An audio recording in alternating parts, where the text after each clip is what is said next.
سیبی اور انشورنس کا نگراں IRDA.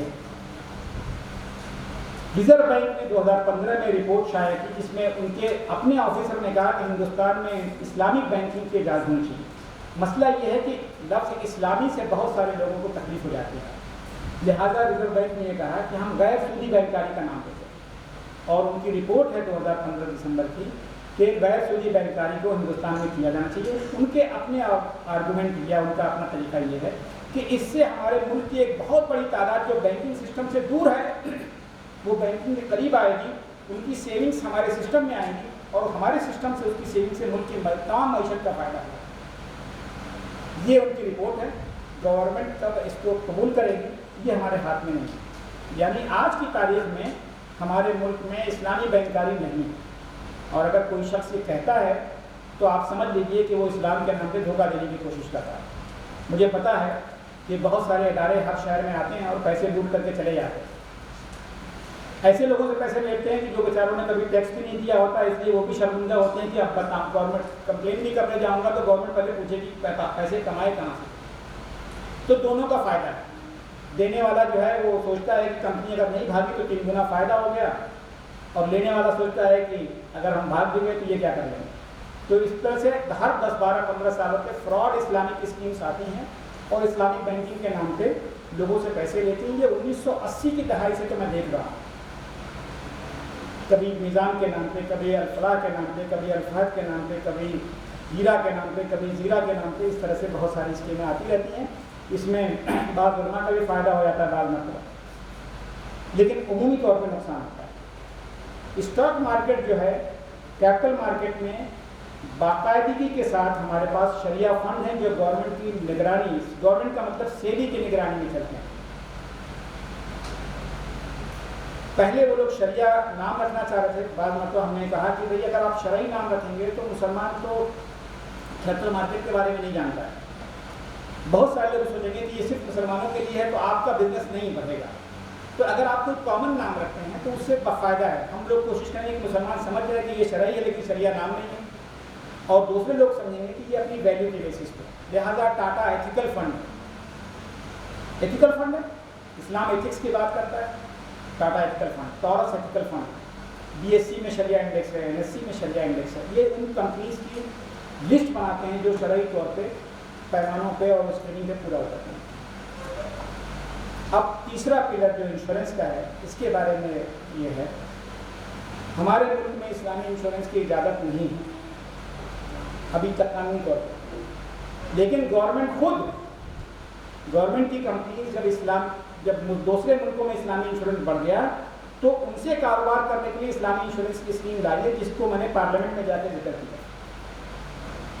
جب پارلیمنٹ میں بلایا گیا، میں نے اسلامی انشورنس کی بات کی تو چندر مترا جن کا بھی جلدی ہی انتقال ہوا ہے، انہوں نے کہا کیا بات کرتے ہیں آپ، 1500 سال پرانی بات کرتے ہیں، یہ سب کوئی چلنے والی چیز ہے آج کی. میں نے کہا حضور 1000 کروڑ کا تو مجھے ناچیز نے آپ کو بزنس دیا ہے، آپ اس کو 10,000 کروڑ کرنا چاہیں یا زیرو، یا آپ کی مرضی. تو پھر انہوں نے کہا اچھا ہم لوگ خود ہی کر رہے ہیں. میں نے کہا ہاں آپ کی کمپنی کر رہی ہے بزنس، میں اس کا مشیر بھی ہوں اور آپ چاہیں تو ان سے پڑھیں. کمپنی آفیشلی کہیں نہیں بتائے گی کہ ہم اسلامی طور پہ کاروبار کر رہے ہیں، ظاہر سی بات ہے کہ اس کی وجوہات بالکل کلیئر ہے. لیکن کاروبار، اچھا کمپنی تو نہیں بتائے گی، لیکن ہم میں سے بھی شاید آج سے پہلے بہتوں کو اس بات کا پتہ نہیں رہا ہے.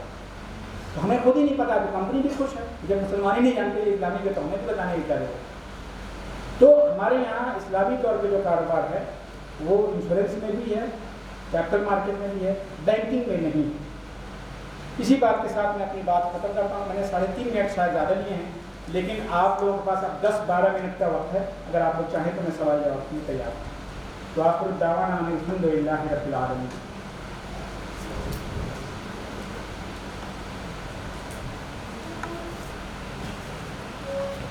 السلام علیکم ورحمۃ اللہ.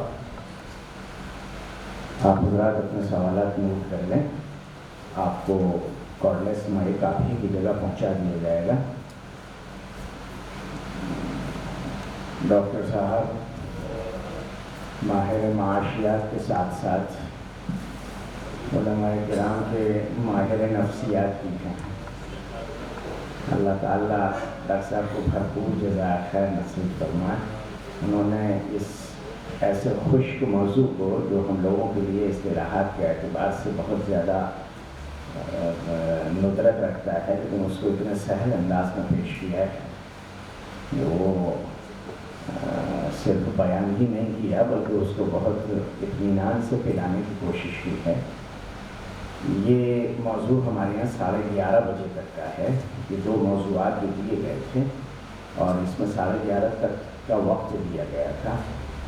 ہم بہت شرمندہ بھی ہیں، معذرت خواہ بھی ہیں، واقعی وقت میں تاخیر ہوئی ہے، لیکن ساتھ ساتھ اس وقت میں جو طالبین یہاں تشریف فرما ہے ان کی طرف سے انتہائی لجاجت بھری درخواستیں ڈاکٹر صاحب کے نام ہیں، چونکہ وہ بھوپال میں ہی نہیں بلکہ مدھیہ پردیش میں اس طرح نئے فضلہ سے پہلی مرتبہ خطاب فرما رہے ہیں، اور یہ اس موضوع پر ہمارے لیے پہلا خطاب بھی ہے اور اس موضوع سے مزید دلچسپیاں پیدا کرنے اور اس میں آگے بڑھنے کے لیے ہمارا پہلا قدم بھی ہوگا۔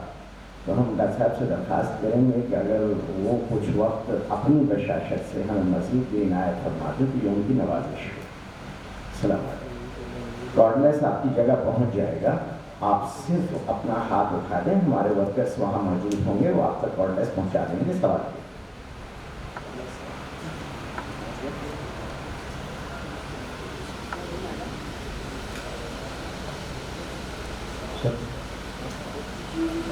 السلام علیکم۔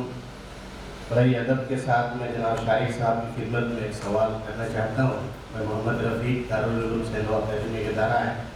کیا ہندوستان میں ابھی تک اس طرح کے ادارے قائم کیے جا چکے ہیں یا کیے جانے کی پلاننگ ہے جہاں بینکنگ سسٹم اور اسلامی معاشی اصول و ضوابط دونوں کی تعلیم دینے کی کوششیں کی جا رہی ہیں؟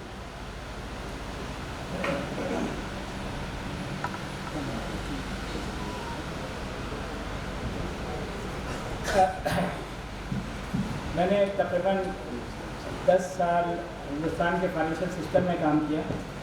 علی گڑھ تعلیم کے بعد میں نے سوچا کہ انسٹیٹیوشنس کو جا کر کے جو ادارے ہیں ان کو کنونس کیا جائے کہ ہندوستان میں مسلمانوں کی تعداد اتنی ہے اور اتنا بڑا بزنس ملے گا ان کو، اور ان کو کنونس کیا جائے تاکہ وہ اپنی اسکیمیں لے کے آئیں اور عوام کو فائدہ ہو۔ 8-10 سال کام کرنے کے بعد یہ تجربہ ہوا مجھے کہ ہماری قوم خود ذہنی طور پر بھی تیار نہیں ہے کہ وہ اسکیم بھی اگر لاتے ہیں، مثال کے طور پر ٹاٹا ہے، ٹاٹا اگر کوئی آج کی تاریخ میں اگر کوئی فنڈ لاتا ہے تو 4-5 ہزار کروڑ تو اس کے جو انیشیل جو لانچنگ پیریڈ ہوتا ہے جس کو ہم NFO کہتے ہیں ٹیکنیکل زبان میں، نیو فنڈ آفر، وہ 1 مہینے کا پیریڈ ہوتا ہے، اس میں بھی 4-5 ہزار کروڑ روپے ریز ہو جاتا ہے۔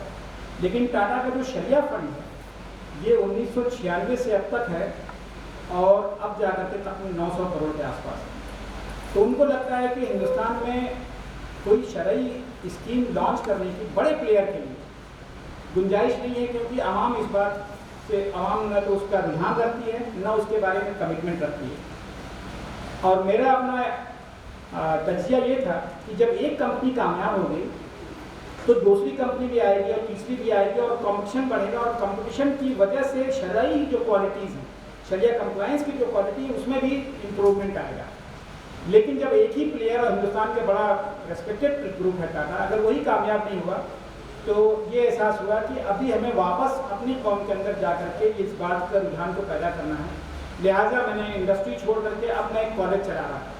میں کالج میں پرنسپل ہوں جہاں پہ MBA پڑھایا جاتا ہے، اور MBA میں بچوں کے ساتھ یہی کوشش کرتا ہوں کہ پہلے ہم 10-20 سال اس بات کی محنت کریں کہ اسلامک فائنینس کو بچے سمجھیں، اور سمجھنے کے بعد ہندوستان کے فائنینشیل سسٹم میں جائیں اور اپنی مزاج اور اپنی صلاحیت اور شرعی جو مواقع ہیں شریعہ انویسٹمنٹ کے اس کے حساب سے اس میں کام کریں۔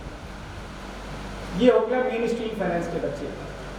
علماء کے لیے میں نے بہت کوشش کی کہ اگر ہم ان کو فائنینس پڑھائیں گے، کیونکہ وہ شریعت سمجھتے ہیں لیکن فائنینس نہیں سمجھتے۔ ہندوستان میں سوائے مولانا خالد سیف اللہ رحمانی صاحب کے موجود ہیں یہاں پہ، ان کے علاوہ کسی مدرسے نے مجھ کو نہیں بلایا۔ آج پہلی بار یہاں آیا ہوں کیونکہ شاید اندر سے مجھے یہ ہے کہ خالد سیف اللہ رحمانی صاحب نے ہی کہا ہوگا، ورنہ خواہش یہ رہتی ہے کہ ہم علماء میں جا کے بات کریں، ان کو بتائیں عام چیزیں. لیکن مدارس کے ساتھ میرا تجربہ یہ ہے کہ